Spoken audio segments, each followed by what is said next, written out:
I love Five Nights at Freddy's. Hi, hello, yes, I'm back to making videos. And today, I'm talking about one of my favorite things currently in the world, Five Nights at Freddy's. Five Nights at Freddy's, also known as FNaF, has a very special place in my heart. It's I don't know how to explain any of what FNaF is, but I wanted the opportunity to talk about this godforsaken series. To be more specific, I am going to be talking about my experience with the series, because, that's what this channel is, talking about me and my experiences. So that's what we're doing today. But in case you have no idea what the hell I'm talking about, I'll provide a little bit of background on what Five Nights at Freddy's is. So Five Nights at Freddy's is a mascot horror series created by Scott Cawthon in 2014.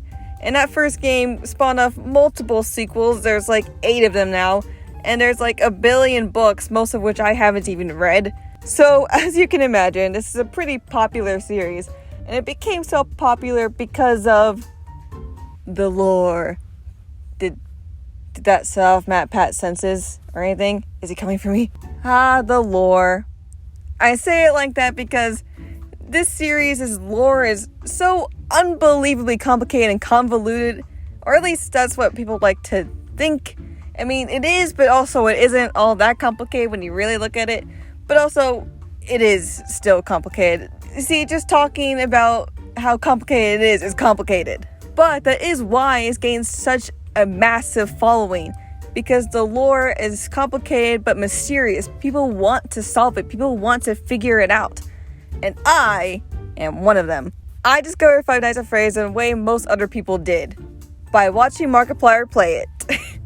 Okay, there was a little bit more to it than that in my case, but that was essentially what it boiled down to. See, I was already on YouTube watching like toy reviews, My Little Pony episodes illegally, and also Toontown Online Let's Plays, which Toontown Online is another game that is very dear to my heart, but that's kind of another story for another day. The point is, in the recommended feed, I saw, warning, scariest game in years from Markiplier with that ever famous thumbnail, and I didn't click on it right away. Look, growing up, I wasn't much of a horror fan. My one exception was Coraline, and that was it. Otherwise, I just did not like horror. So I saw that video in the recommended feed because it was doing crazy numbers, so YouTube recommended it to everyone. And I was like, no thanks, I think I'm good. I don't want to be scared. That sort of stuff is scary. That was such a stupid line. So I had no intention of watching that literally ever. But then something changed. See, during that time, I was in 8th grade in middle school, and my crush at the time was into Five Nights at Freddy's. I think he had seen Markiplier play it as well, and so I was like, oh, maybe this is a way I could get closer to my crush. And so I decided, you know what, I want to watch it now because of that. Plus, I'm not gonna lie, the title did kind of draw me in. I kept seeing it day after day, and I was like, man, scariest game in years? That's gotta be really scary. It kind of just piqued my interest. I just got really curious. So out of curiosity, and also out of the hope that I would become closer with my crush, I decided I would watch that video. And then I was just sent down the rabbit hole. I loved these series of videos. I watched them all the goddamn time, and I was having a time of my life. I bothered anyone I knew about this game series. Have you heard of FNaF? Have you heard of FNaF? Have you heard of FNaF? I think everyone in my life was kind of just annoyed with me at that time. And you know what? Fair. But also, it would not stop because I would go on to do that with a billion other things. So, sorry, friends and family, for, being me. Anyways, so my friends weren't really totally getting FNaF, and my family definitely wasn't gonna start getting into it either. I needed someone to talk about this stuff with, and so I decided I'm gonna introduce this series to my younger cousin. So, okay, when FNaF came out, I had just turned 13. Actually, my birthday is August 7th, the day literally before FNaF 1 came out. So because of that, I've always considered FNaF a late birthday present. It's dumb, but whatever. Anyways, I had just turned 13, and my younger cousin was 8. But I didn't care. I needed to talk to someone about this, dang it. And so I dragged my cousin down the rabbit hole with me. So during the off time of school, and since we weren't old enough to stay at home alone just yet, we would be at our grandma's house. And it was at our grandma's house where we spent the majority of our time talking about FNaF and its lore. I remember when FNaF 2 was announced or coming out, and I just had to show my cousin the pictures of the teasers to him on my phone. When FNaF 2 came out, we were on it, man. We watched Markiplier's playthrough immediately. Separately, obviously, we live in different houses, but still, there's not really much to say about my experience with FNaF 2. I just remember thinking it was really good, and that was basically the long and short of it. But when FNaF 3 came out, oh my god.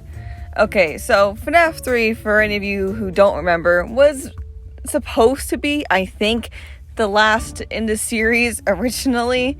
This series has 3 different endings, I swear. Sometime before FNaF 3 came out, I was really excited for it. And I remember seeing one of those fake trailers that people made with SFM. I can see it clearly in my mind. I'm pretty sure other people know what I'm talking about, but I don't know what the video's called or anything like that, or who made it. So if you know, you know. But it was great. We got through the first maybe 2 videos that were available that day. I don't remember what day this was. And that was what we thought would be the end of the series. But, that's not exactly how it went, now is it? Okay, when FNaF 4 came out, I don't remember much about it, I'm gonna be honest. But what I do remember is that I watched the trailer with my cousin, again at my grandma's house. Anyways, I could go on and on about each specific game, but honestly, I don't have a whole lot to say about most of them. So I'm just gonna jump forward in time to when FNaF 6 came out. So far, I've been talking about my experience with the games through the lens of watching Markiplier's Let's Plays, right? And there's a reason for that. I never played the games growing up.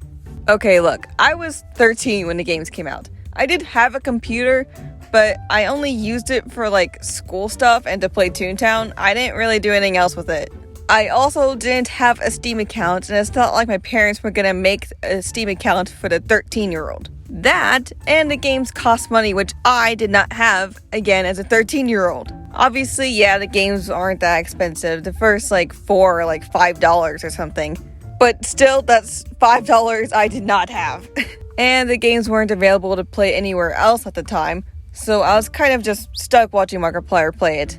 That is, until FNaF 6, otherwise known as Pizzeria Simulator. FNaF 6 came out in 2017, I think, and by that point I was 16, which meant I had a Steam account now.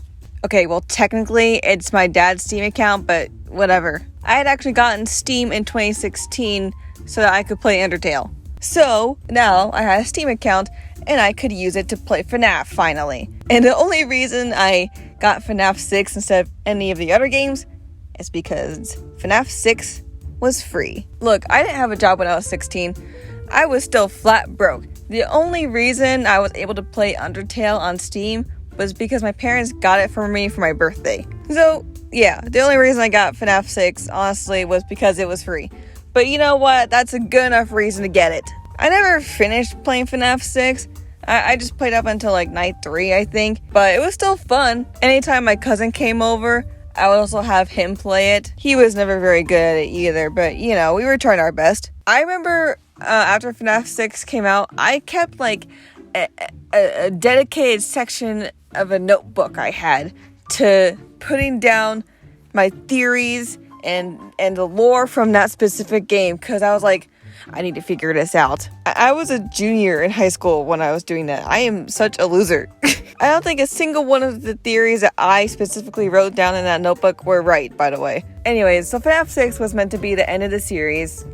Again, And I think I was okay with it at that time. Around the time of FNaF 3 and even FNaF 4, I was like, this can't be the end. It's gotta be more to this. Of course, not every loose end was tied up nicely. And in one case in particular, Midnight Motorist, they introduced completely new things that still have not been answered to this day, about 6 years later. But whatever, I'm not still hung up about it or anything. Even though Ultimate Custom Night was coming out and it was kind of a new thing, it was still like basically an epilogue or a bookend to the overall series. And so that marked what we thought was the end of FNaF at the time.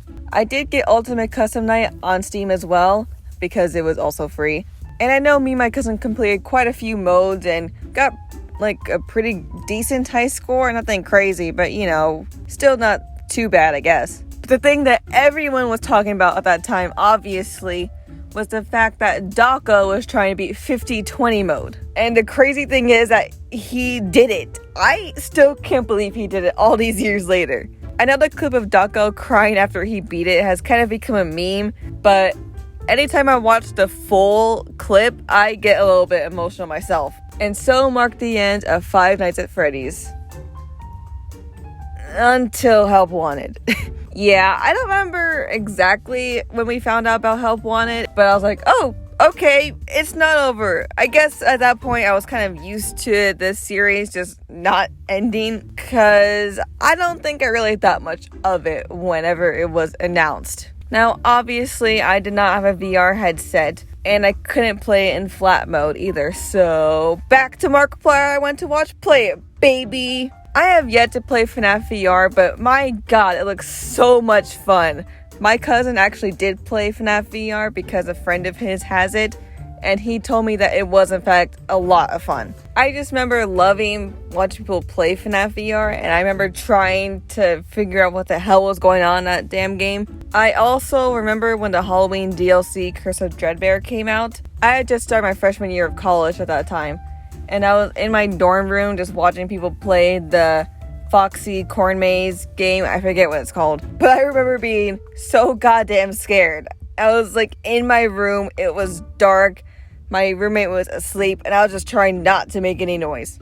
And from that moment on, FNaF continued. Security Breach was announced and delayed for a very long time, and then eventually it released. Before we get into Security Breach, since that's the most current FNaF game at the moment, I do want to briefly talk about the books. Now, there are a lot of FNaF books out there, but I'm only going to mention the ones that I have read, just to, you know, make it easier for me. So when the first FNaF book, The Silver Eyes, came out, I got it like right away and read it and was so confused.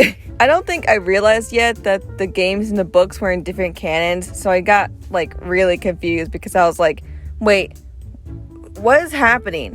This isn't how it was in the games. What's going on? So that was just completely me being a dumb idiot, but it's okay, I figured it out eventually. I did read the Twisted ones as well, but I don't remember like anything about it. I do also have the Fourth Closet, but I never read that one. The only other books I have outside of the Silver Eyes trilogy is the first Freddy Files book and the Security Logbook. The Security Logbook is like so important for the lore, and it's also kind of confusing, and I don't even know if it's canon anymore because I feel like it's kind of just being retconned at this point. I had a lot of fun with the Security Logbook because you can just do whatever with it, and I like doing dumb activities. At this point, I have not read any of the other books. I am aware of most of the stuff that happens in the Fazbear Frights books, but I just haven't read any of them because I just don't really care that much. I still really like this franchise, of course, but I just don't really have any time to dedicate to reading any of those books. So while I understand most of the stuff that happens in Fazbear Frights, I am kind of completely lost on what's happening in Tales from the Pizza Plex at the moment. Meaning, yeah, I don't know what the hell is happening with the Mimic. I still don't understand it. I think I've read a few explanations about it on Twitter, but I do not understand it. It's fine, I'll figure it out eventually. Anyways, that was my experience with the books. Really great experience there, truly. Now, back to Security Breach, which is the current era of FNaF that we're in. Now, Security Breach is a game that is for sure Honestly, I still don't really know how I feel about Security Breach after almost 2 years of it being out. I'm very mixed on Security Breach, if I'm being honest. For the most part, though, I don't really like it. Of course, yet again, I have not played Security Breach, so maybe one day I'll actually play it and I will like it. But so far, from what I've seen playthroughs of, I'm not really a fan. There's some good stuff in it, to be sure, but overall, I don't know. Anyways, I'll talk about my problems with Security Breach another day. All that matters is, when Security Breach came out, I was waiting for Markiplier to come out and play it. And I remember, after Security Breach came out, Markiplier tweeted out, yeah, I'll get to it. And I was like, this motherfucker, he knows that we are waiting for him. Anyways, obviously, he eventually did play it. And even though I have issues with the game itself, for the most part, it was a fun experience watching Mark play it. I also want to briefly talk about the FNaF movie, because I just realized I hadn't mentioned it at all. So the FNaF movie was announced back in 2015, early 2015. Around maybe March or April. And it's only just now coming out in 2023.